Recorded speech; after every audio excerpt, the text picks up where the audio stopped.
Our goal remains as it was before. Let's find as many different functions as we can that we can take the derivatives of. We currently know exponentials, we know polynomials, we know sums of those things, and scalar multiples of those things. So what we're going to focus in on this video is products and quotients of functions. So that is examples like x cubed times e to the x. That's the product of two functions, the product of x cubed and e to the x. Or the derivative of x cubed divided by the e to the x. That's going to be a quotient. So how do we take the derivatives of those kind of things? The rule for the derivative of a product goes like this. The derivative, that's what the prime means of a product, f times g, is going to be the derivative of the first thing times the second plus the first thing times the derivative of the second. So f prime g plus f g prime. Notice what this isn't.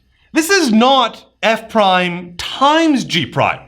You might expect that, it might seem reasonable, but indeed if you pause the video and look at the example x squared, which can be thought of as x times x, and we know that the derivative of x squared is going to be 2x, but if you apply that wrong rule, f prime times g prime, you'll get a wrong result.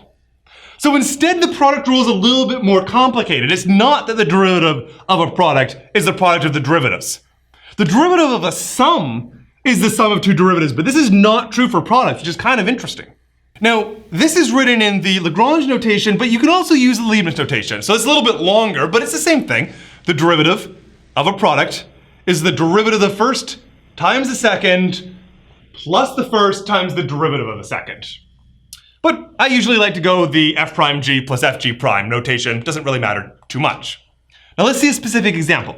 I want to take the derivative of x cubed times e to the x. And the first thing I need to do is identify what is the f and what is the g. So the x cubed here, this is going to be my f. And then the e to the x, that is going to be my g. And then if I look at what my formula does, I'm trying to say that this is going to be equal to something. Well, what am I going to do? I'm just going to go along this formula and apply all these things in turn. So f prime is the derivative of x cubed. And we know what the derivative of a power is. We use the power rule. It's 3x squared. So this is going to be, first of all, a 3x squared. All right. Now next up, it's going to be this f prime times a g. And the g is just e to the x, and it's just g, so I just copy it down. So e to the power of x. Next up, I'm going to be adding f. So just copying and pasting my f one more time. So let's add in my f. It's going to be adding in an x cubed. And then finally, it's the g prime. And remember from the previous video, the derivative of e to the x is just e to the x again.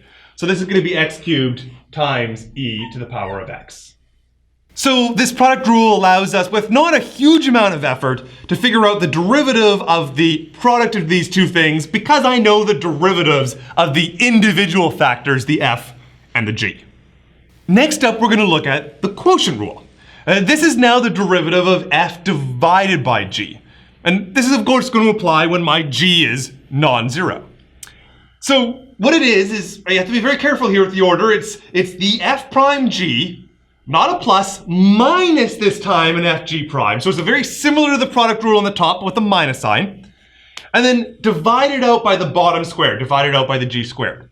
So this is just some particular rule. So now let's do an example like this. So I'm taking the derivative of this x cubed. And I'm just going to apply my formula. So the f is on the top, the x cubed. The g is on the bottom, the e to the x.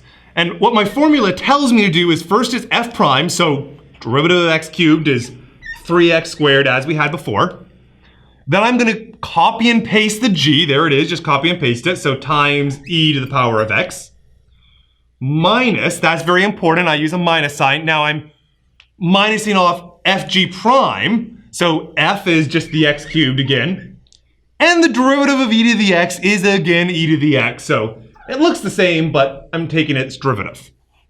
So that's the top, and then all the bottom of this is going to be divided by g squared. So in other words, e to the x squared. And by the laws of exponents, we can write this as e to the power of 2x. If you want to, you could clean this up a little bit.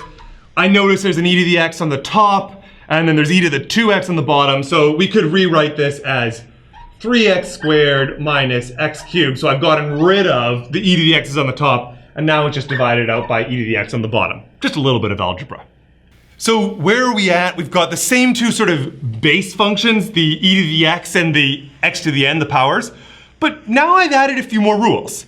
Not just additivity and scalar multiplication, but also the ability to take quotients and products. And of course, these rules are going to apply in places where the individual f primes and g primes are all existing.